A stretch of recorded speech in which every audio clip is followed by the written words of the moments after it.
Linda, thank you so much for joining us here at FundForum International. It's been a real pleasure. It was a really fascinating panel that you just hosted, and as a fellow of economics, these must be extraordinary times that you're living in and commentating on. Yeah, it certainly is. I actually, because how interesting current economic challenges are, I think having this kind of discussion at this kind of conference where you're really bringing together people who are trying to assess what it means is so very important. And actually, I find it so interesting. I actually wrote a book about how we can think about solutions to these really difficult and challenging trends that we see in the world economy, not limited to geopolitical uncertainty, but also to things like, will technology raise everyone's prosperity?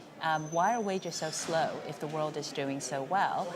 And also interesting questions like, what drives innovation in the digital age? So fascinating geopolitical times, but you've also talked a lot about a demographic shift as well. Yeah, so I think there's probably two different shifts to think about. One is the aging population, which you see not just in the West, but also in places like China, as well as Japan, and whether that means a slower growth future. That's one of the big questions that I look at in my book, The Great Economist. But there's also another trend that I describe in the book, and also that we discussed this morning, which is, for the very first time, more than half of the world will be middle class on current projection. So by 2030, 8.6 billion people will live on the planet. 4.9 billion will be middle income. So that means earning between $10 to $100 per day, adjusted for what a dollar buys in their country. That is the first time in history where more than half the world will be middle class, in a position to enjoy a standard of living that will transform not just their lives, but actually where businesses think about where consumption will come from, and truly make this, I think, a multipolar world economy where growth will come from different parts of the world. And that middle class will be in a different part of the world potentially too. Yes, so the OECD and others believe that 2/3 of this new global middle class will be found in Asia. Right now, half of the middle class are in the West, but the strong growth, especially not just of China, but also other Asian countries, means that we will see a shift described by the UN as something we haven't seen in 150 years, which is more of the economic drivers will be coming from Asian consumers. And now, of course, one of the most striking things about when people enter the middle class is that they consume services. So they have disposable income. They think about, what should I save and invest in for my pension? What should I be doing for my, all the decisions that we take in the West for granted. Asian and emerging economies who are beginning to think about, for instance, professional services, accounting needs, financial planning. All of those things mean that when economies become middle income or middle class, their demand for services go up. And given the fast trade in services, which I talked about this morning, that means huge opportunities for firms which are well placed to look at the world economy and think, where can they export their expertise to?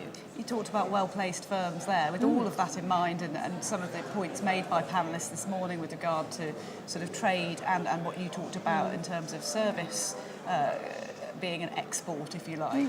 What do you think investment managers need to be looking at and positioning themselves doing at this present time?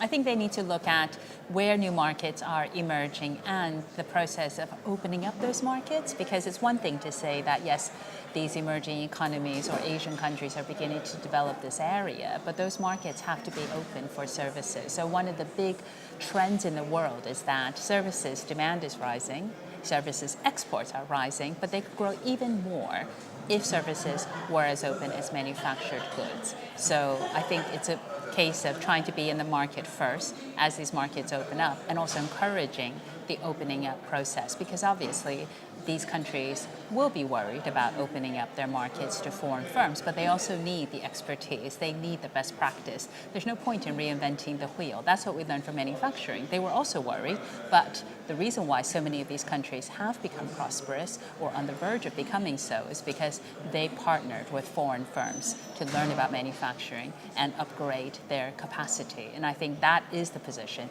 that we see a lot of countries are currently in, and firms which can, I think, export exploit that will be well positioned. So firms that are open to new ideas, flexible and able to be nimble, if you like, and a lot of that will revolve around tech potentially as well. We heard a lot of discussion about artificial intelligence too.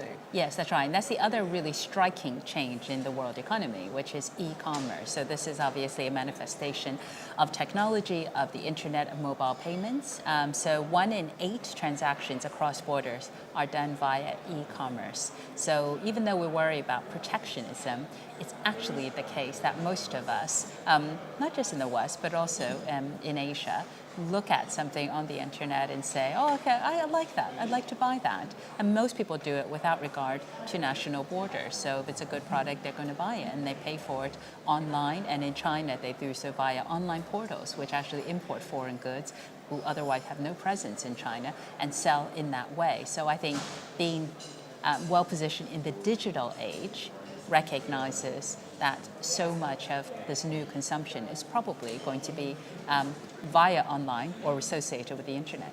So there's a lot of talk about diversification in funds, but you also need that diversification in people. Yes. And what they understand too. Yeah, very much so. I think you do need to have a very international perspective in terms of identifying these opportunities, and also be savvy about how tech can be disruptive, but also offer opportunities, especially to access markets which are especially markets which are catching up, because they don't tend to be burdened with a legacy of infrastructure. They tend to leapfrog and go immediately to mobile technology. And so the internet development is a big part of that. And that has been very quickly developing in even underbanked countries. So I think you do need, as investment managers or fund managers, to have that expertise on tap for you to be able to see how to access these consumers and where to find them. Now, a slight shift, but it would be remiss of me not to ask you about the momentous meeting this morning in Singapore between Donald Trump and Kim Jong-un. So what do you make of that, and what impact could that have? Well, it is a historic meeting between the President of the United States and the head of North Korea. I think one thing probably to say is, there's probably lots of things to watch out for, but I think this has become quite clear, is that it is a first step, because anything which is promised needs to be implemented. And even though there has never been a summit of the two heads of state, there have been agreements in the past where North Korea has agreed to denuclearize or at least reduce nuclear capabilities, and that has never been realized. So promises have been made in the past, but North Korea is a very difficult country, I think, to assess. So it's clearly an important breakthrough to have had this meeting, but I think we'll need to see whether or not any promises which are made are really properly followed through. And actually watching some of the coverage of that, one of the places that Kim Jong-un went to on his tour of Singapore before the meeting is that he went to the casino Marina Bay Sands. So we have to remember North Korea is a communist state. It doesn't have a lot of the commercial trappings that these are probably new to him. New territories. Yes. So what do you hope, this is a conference with 1,500 delegates here, what do you hope the delegates here take away from what you've had to say today?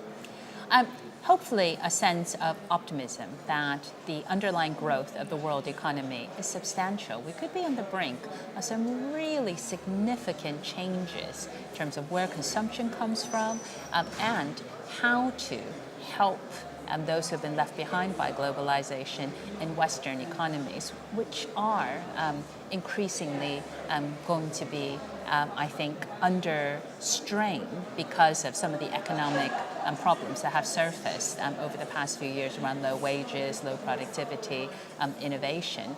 But for the West, they will continue to be the most prosperous countries and innovative. Many of the Western countries, America, Northern European countries in particular, have really had breakthroughs in terms of AI and tech.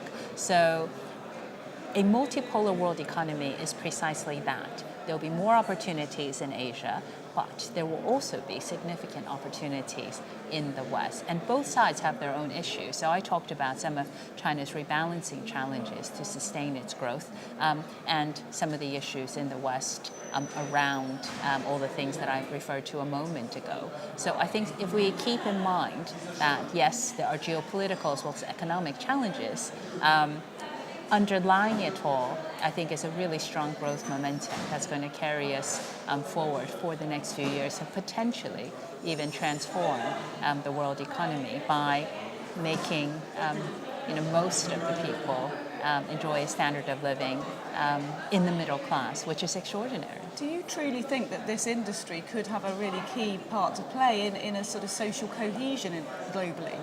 Yes, I think so, because I think one of the big challenges for countries which are moving into services or becoming middle income is how they can help citizens manage their own wealth, how firms, their companies, can better diversify and manage the financial side of their business. These are all things that are underdeveloped in many parts of the world outside of the West. And so this is where I think if you allow people to have access to expertise, households can make better decisions for themselves, companies can better manage their own books. That will help economic growth. And this is why I think I'm very positive about this export of services. And I think this is an opportunity that requires an awareness of where new markets are, but also the impediments to trading and exports, which is why I mentioned services is not as open as manufacturing trade, and it's not going to be open unless there's a concerted effort to try and push that and support globalization. So share services, knowledge and wealth. Yeah, and ideas, expertise, learning from each other, adapting to local culture when it comes to business, all of that will enhance existing businesses and I think open up new markets. A positive note to end on. Thank you so much for joining us. It's been fascinating to talk to you. Thank you very much.